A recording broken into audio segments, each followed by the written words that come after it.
Samsung A26 5G இந்த மொபைலை பத்தி இந்த வீடியோல பார்க்க போறோம். அதுக்கு முன்னாடி Subscribe பண்ணாதவங்க Subscribe பண்ணிட்டு bell icon click பண்ணிக்கோங்க. Instagramல follow பண்ணலாம் அப்படினா இதான் Instagram ID லிங்க் டிஸ்கிரிப்ஷனுக்கு click பண்ணி follow பண்ணி வச்சுக்கோங்க. இப்போ ஸ்டார்ட் பண்ணலாமா?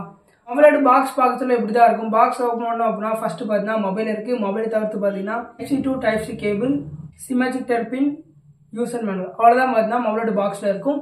இப்போ மொபைலை பத்தி பார்க்கலாம். மொபைலோட டிசைன் பொறுத்தவரை பேக் சைடு லுக் பாக்ஸ்ல இப்படி தான் இருக்கும். பேக் சைடு பார்த்தா கிளாஸ் ஃபினிஷ்ல கொடுத்திருக்காங்க. இந்த மொபைலோட ஃப்ரண்ட் அண்ட் பேக் ரெண்டு டிஸ்பிளேல பாத்தீங்க அப்படினா கார்னிங் கொரில்லா கிளாஸ் ஸ்டிக்கர் ஸ்லாக்ஸ் ப்ரொடெக்ஷன் கொடுத்திருக்காங்க அண்ட் IP64 ரேட்டிங்மே இருக்கு.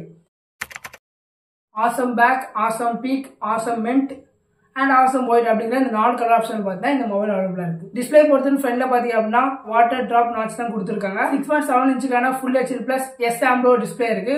120 Hz refresh rate and 800 Hz HPM brightness இருக்கு. HDR கண்டென்ட் பொறுத்தவரை பார்த்தா யூடியூப்ல சப்போர்ட் ஆகும், நெட்ஃபிளிக்ஸ்ல சப்போர்ட் ஆகாது.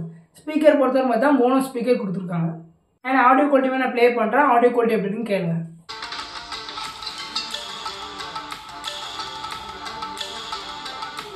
மொபைலோட ப்ராசஸர் பொறுத்தவரை சாம்சங்கோட ஓன் ப்ராசஸரான Exynos 1380 அப்படிங்கிற இந்த ப்ராசஸர் யூஸ் பண்ணிருக்காங்க. கனெக்டிவிட்டி பொறுத்தவரை பார்த்தீங்கன்னா 13 5G பேண்ட் இருக்கு, வைஃபை பார்த்தீங்கன்னா 5 இருக்கு, ப்ளூடூத் பார்த்தீங்கன்னா 5.3 இருக்கு, NFC சப்போர்ட்டுமே கொடுத்துருக்காங்க. கேமரா பொறுத்தவரை A25 கம்பேர் பண்ண சொல்ல A26ல அப்டேட் இருக்காங்க அப்படின்னா அப்படி ஒண்ணுமே இல்ல, சேமா தான் கொடுத்துருக்காங்க. பேக் சைடு பார்த்தீங்கன்னா ட்ரிபிள் கேமரா இருக்கு. 8 மெகாபிக்சலுக்கான அல்ட்ரா வைட் கேமராவும் 50 மெகாபிக்சலுக்கான மெயின் கேமராவும் 2 மெகாபிக்சலுக்கான மேக்ரோ கேமராவும் இருக்கு. அப்படியே ஃப்ரண்ட் கேமரா வந்து அப்படின்னா ஃப்ரண்ட்ல மெகாபிக்சலுக்கான செல்ஃபி கேமரா கொடுத்துருக்காங்க. இந்த மொபைல் எடுத்த photo clipping and video clipping add பண்றேன். போட்டோ குவாலிட்டி எப்படி இருக்கும் பாருங்க.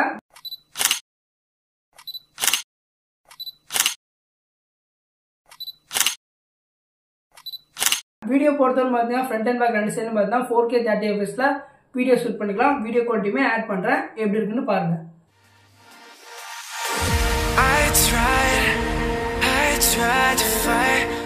அண்ட் கேமரா மோட்ஸ்மே பார்த்தா எக்கச்சக்கமா இருக்கு. Pro video, night food, panorama, super slow motion, hyper lapse, single டேக்கெட், இதே மாதிரி கேமரா மோட்ஸும் இருக்கு. AI ஃபியூச்சர் பொறுத்தவரை பார்த்தா கஸ்டம் ஃபில்டர், AI செலக்டர் இருக்கு. போட்டோல AI ஃபியூச்சர்ஸ் பொறுத்தவரை பேக்ரவுண்ட் பிளர் பண்றது, object eraser, remaster, erase reflect இருக்கு, சர்க்கிள் டு சர்ச், இது மாதிரி பார்த்தா AI ஃபீச்சர்ஸும் இந்த மொபைல் இருக்கு. சாஃப்ட்வேர் பொறுத்தவரை பார்த்தா One UI 7.0 based and Android 15 கொடுத்திருக்காங்க. அப்டேட் பொறுத்தவரையும் 6 வருஷத்துக்கான சாஃப்ட்வேர் அப்டேட்டும் 6 வருஷத்துக்கான செக்யூரிட்டி பேட்ச் அப்டேட்டும் வரும். மொபைலோட ஸ்டோரேஜ் ரேம் அண்ட் ரோம் பொறுத்தவரை ரேம் பார்த்தா 6GB அண்ட் 8GB ரேம் இருக்கு. ரேம் டைப் பார்த்தா LPDR R4X இருக்கு. ரோம் பொறுத்தவரை பார்த்தா 128GB அண்ட் 256GB இருக்கு. ஸ்டோரேஜ் டைப் பார்த்தா UFX 2.2 இருக்கு. பேட்டரி பொறுத்தவரை 1000 mAh பேட்டரி இருக்கு. சார்ஜ் பண்ணுறதுக்கு 25 வாட்ஸ்க்கான வயர்டு சார்ஜிங் சப்போர்ட் இருக்கு. இதை பத்தி நான் பின்னாடி சொல்றேன். சார்ஜிங் டைமிங் பொறுத்தவரை 0 to 100% ஆகிறதுக்கு கிட்டத்தட்ட 1 hour ஆகும். இப்போ இந்த மொபைலோட பிளஸ் அண்ட் மைனஸ் பார்க்கலாம். பிளஸ் அப்படின்னா நான் ஃபர்ஸ்ட் சொல்றது OS அப்டேட் தான். 6 வருஷத்துக்கான OS அப்டேட் இருக்கனால லாங் டைம் பார்த்தீங்கன்னா மொபைல் யூஸ் பண்ண முடியும், அப்டேட்டும் வந்துகிட்டே இருக்கும். அடுத்தபடியாக பிளஸ் அப்படின்னா IP67 ரேட்டிங் இருக்கு. இது பிளஸ்ன்னு சொல்ல முடியாது. இப்போ வர இருக்க எல்லா மொபைலையும் பார்த்தீங்கன்னா IP67 68 ரெண்டுமே தராங்க. 67 தான் இருக்கு, இருந்தாலும் ஓகே தான். ஸோ இப்போ இந்த மொபைலோட மைனஸ் பத்தி பார்ப்போமா. மைனஸ் பொறுத்தவரையும் சார்ஜிங் தான். 25 வாட்ஸ்க்கான சார்ஜிங் சப்போர்ட் தான் இருக்கு. மற்ற பிராண்டை கம்பேர் பண்ண சொல்ல இது ரொம்ப கம்மி. மோட்டோலாம் பார்த்தீங்கன்னா Moto 16 ஃபியூச்சர்லாம் பார்த்தீங்கன்னா 68 வாட்ஸ்க்கான சார்ஜிங் சப்போர்ட் இருக்கு. சேம் பட்ஜெட் தான். இதுவும் 25K தான், அதுவும் 25K தான்.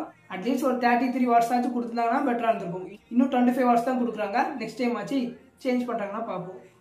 அடுத்த மைனஸ் அப்படின்னா ஸ்பீக்கர் தான். மோனோ ஸ்பீக்கர் தான் கொடுத்துருக்காங்க. அட்லீஸ்ட் ஸ்டீரியோ ஸ்பீக்கர் இல்லாட்டாலும் ஒரு டியூல் ஸ்பீக்கர் கொடுத்தாங்க அப்படின்னா ஆடியோ குவாலிட்டி இன்னுமே பெட்டரா இருந்திருக்கும். But okay. பிரைசிங் பொறுத்தவரை 128GB பார்த்தீங்கன்னா 23Kக்கும் 256GB பார்த்தீங்கன்னா 26Kக்கு இருக்கு. இந்த பிரைசிங் இந்த மொபைல் ஒருத்தான் கேட்டீங்கன்னா 6 வருஷம் அப்டேட் வேணும் அண்ட் சாம்சங் மொபைலா இருக்கணும் அப்படின்னா ஓகேவா.